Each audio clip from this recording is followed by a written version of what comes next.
Hello everyone and welcome back again to my channel. My name is Gloria, and if this is your very first time, thank you so much, and please don't forget to hit the red subscribe button. In today's video, we're going to be talking about how Canada's refugee system works. Yes, I've gotten a ton of messages from people saying, Gloria, this is what I'm planning to do, this is what I'm doing, this is what I've done, or how does Canada refugee system work? And I'll be like, you know what, there's so many questions about this, and this is a topic that I am not even interested in talking about. But today, I am really ready to make this conversation or have this conversation with you. So sit back, relax, don't go anywhere, because I'm going to be starting immediately.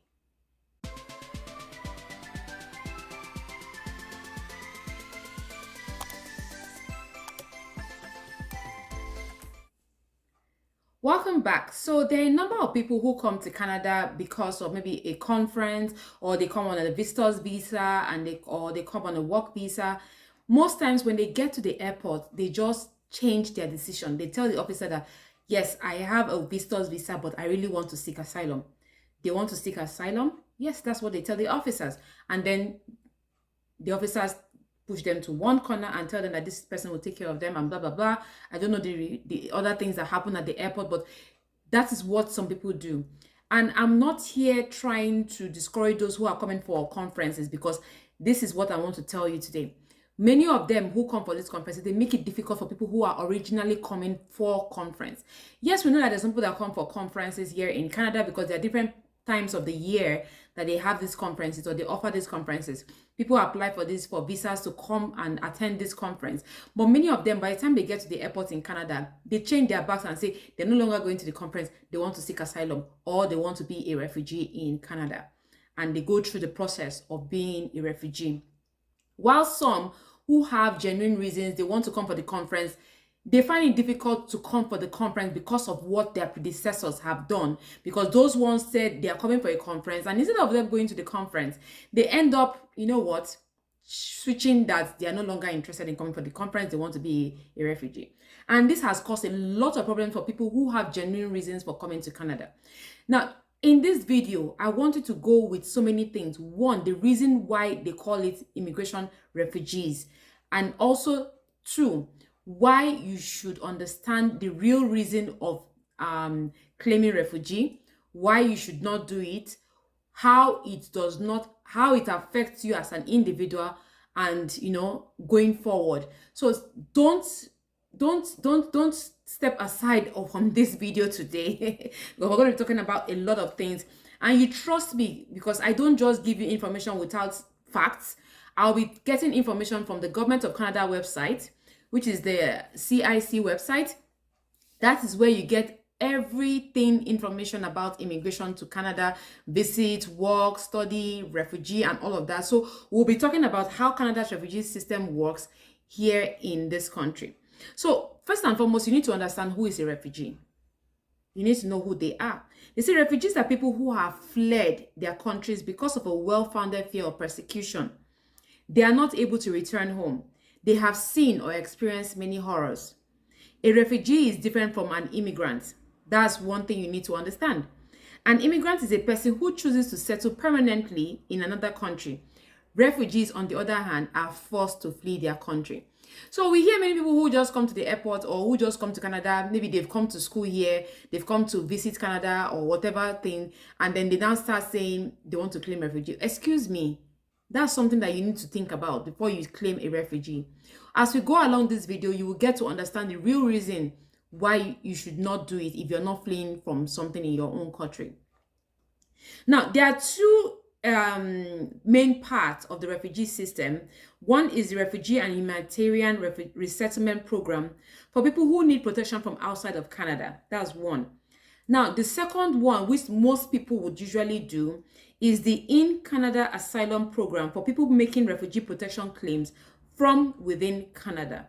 So this is the one that is most people always claim. They claim asylum here in this country. Ghanaians, they call it chopaduro. I don't know if you've heard of that word before. They want to chopaduro. So you must have heard this. Many people do it. They come and they claim that.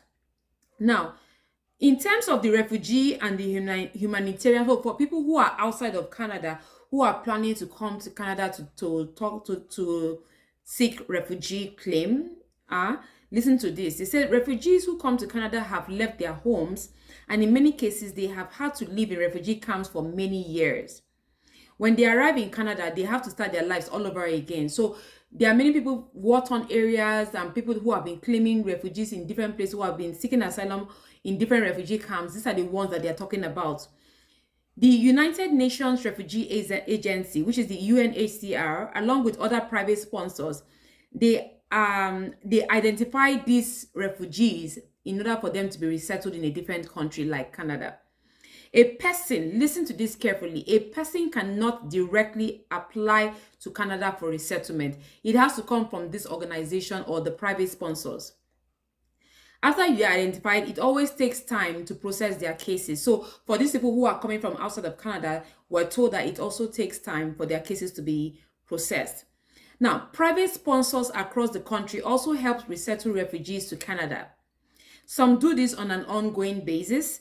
They have signed sponsorship agreements with the government of Canada to help support refugees. Remember, they are called private sponsors. They have an agreement with the government of Canada to bring these people into the country. They are known as sponsorship agreement holders. They can sponsor refugees themselves. They are the only people who can sponsor refugees themselves, or they work with others in the community to do so. We have different groups also, like the groups of 5 and the community sponsors. There are people who have come together to sponsor refugees. They do not generally sponsor refugees on an ongoing basis. But we know that the other ones that we talked about, they do that on an ongoing basis, which is the private sponsors. Now, the one I want to talk about is the In Canada Asylum program, because this is the one that most people are interested in understanding what it is and what it means for them. We're told that the asylum program works to provide refugee protection to people in Canada who, 1, have a well-founded fear of persecution, or 2, are at risk of torture or cruel or unusual punishment in their home countries. Now, if anything you want to listen to in this video, listen carefully to this particular one. Not everyone is eligible to seek asylum. For example, people are not eligible to make a claim if they have been convicted of serious criminal offenses or they had previous refugee claims denied by Canada. See, one thing I want you to understand that before now, we used to have the name CIC. CIC was what we call the immigration before now, and the meaning is Citizenship and Immigration Canada. Then they changed their name to IRCC, which means Immigration, Refugees, and Citizenship Canada. There's a reason why refugees is in that name, because they are a country that welcomes refugees from different parts of the world. But the problem I have with some of our African people is that some of them come to school here as students, international students. I mean, you have told the government of Canada that you have money to feed yourself, you have money to take care of yourself, you have money to school, you pay for your tuition fees and everything. And all of a sudden, you just decide that after your first year program, you don't want to go and work and want to do anything. You just want immediate answer to your problem. You want to become a resident or a citizen immediately. So you now go and chop a draw, or you just go and claim refugee or asylum. Now, most times, most people, it doesn't click for them. One, because they forget to understand that there is a criteria for you to be eligible for asylum seeking in this country, and they don't go through the process. Now, I'm going to click on the eligibility here, because there's a button here that I can click on that talks about people who are eligible to seek asylum here in Canada. Now, it says who can apply. Let us talk about that a little bit. They say who can make a refugee claim. To make a refugee claim, you must be in Canada. Number 2, you cannot be subject to a removal order. Now, if you are outside of Canada, you may be eligible to resettle in Canada as a refugee or immigrate to Canada through one of our normal programs. Now, let us talk about the eligibility requirement for those who are seeking asylum here in Canada or within Canada. They said if you make a refugee claim, number 1, we'll decide if it can be referred to the Immigration and Refugee Board of Canada, which is the IRB. The IRB in itself is an independent tribunal that makes decisions on immigration and refugee matters. And so, in continuation, your refugee claim may not be eligible to be referred to the IRB, which is the Immigration and Refugee Board of Canada, if you, one, are recognized as a convention refugee by another country that you can return to. Number two, if you were granted protected person status in Canada. That is, so we're talking about how your refugee claim might not be eligible. I'll read it again so that we can understand. Your refugee claim may not be eligible to be referred to the IRB, the Immigration and Refugee Board of Canada, if one, you are recognized as a convention refugee by another country that you can return to. Two, you were granted protected person status in Canada. Three, you arrived via the Canada-United States border. Four, you have made a refugee claim in another country as confirmed through information sharing within different countries. Next one is you are not admissible to Canada on security grounds or because of criminal activity or human rights violations. Or you made a previous refugee claim that was not found eligible. Now, the next one is you've made a previous refugee claim that was rejected by the IRB. Lastly, you abandoned or withdrew a previous refugee claim. Now, this IRB, the Immigration Refugee Board, they decide who is a convention refugee or a person in need of a protection. They are the ones that make that decision. The convention refugees are outside. Who are convention refugees? These are people that are outside their home country or the country that they normally live in. So if you're living in Nigeria, for example, and they are living outside of Nigeria, convention refugees, they are not able to return because of a well-founded fear of persecution based on the following: race, religion, political opinion, nationality, being part of a social group such as women or people of a particular sexual orientation. Now, a person who needs protection, listen, a person who needs protection is a person in Canada who cannot return to their home country safely. This is because if they return, they may face danger of torture, risk to their life, risk of cruel and unusual treatment or punishment. So the IRCC website has so much information on how you can make an asylum claim here in Canada.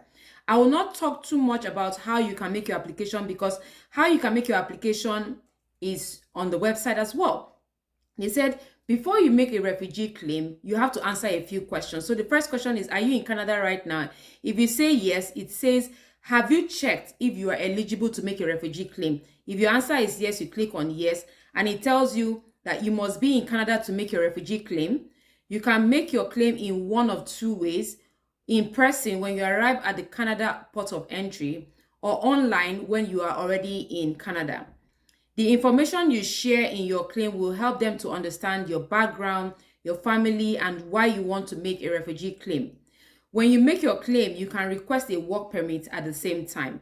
I know of somebody who is here on asylum and is already have their work permit where they can work. Now, if you say you are in person, you arrive at the port of entry, it says that the CBSA officer will ask you to complete the application forms when you arrive. Normally, you fill those forms, and the officer will ask you questions about your situation to kind of understand, take your biometrics, and collect your documentation and your proof of identity, which may be your passport. The officer will now give you what we call, if the officer decides your refugee claim is eligible, they will now give you what we call an RPCD, which is a refugee protection claimant document, which will help you to get access to health program and other services here in Canada. They also give you a confirmation of referral letter, which confirms that your claim has been referred to the IRB, a basis of claim form, instructions about completing your medical exam.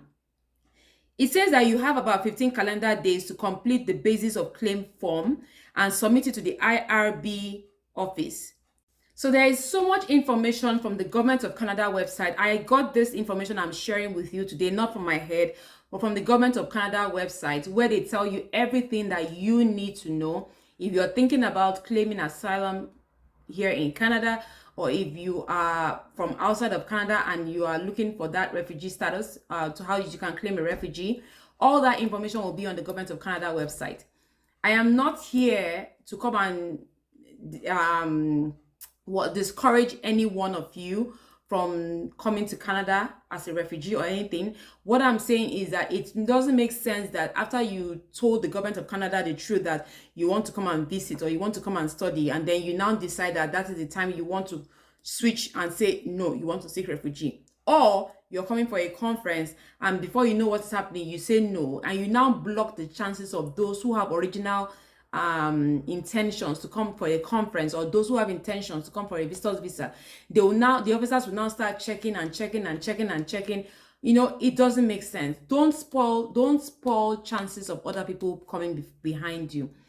So this video is all about the refugee and how to make a claim, what the eligibility requirements are. So I hope that you must have gained something from this video. If you did, please don't forget to give this video a thumbs up. If you are a regular subscriber, thank you so much for coming to watch my videos at every time I make it possible. For those who have been waiting for me to make a video, yes, I'm sorry I have not really come out to make a video in a while. I've been working on other things. I will talk to you about that in a different video. But thank you so much for coming back to watch my video. If you are new here and you've watched this video up until now, please go ahead right now and hit that red subscribe button for me. And it helps my videos. They're able to make more videos for other people as well. And if you like my dress, let me know in the comment section. And if you gain something from this video, let me also know in the comment section. If you're a new subscriber, I want to hear from you. Please let me know in the comment section. And until I come your way again on my next video, which will be very soon, stay safe and bye.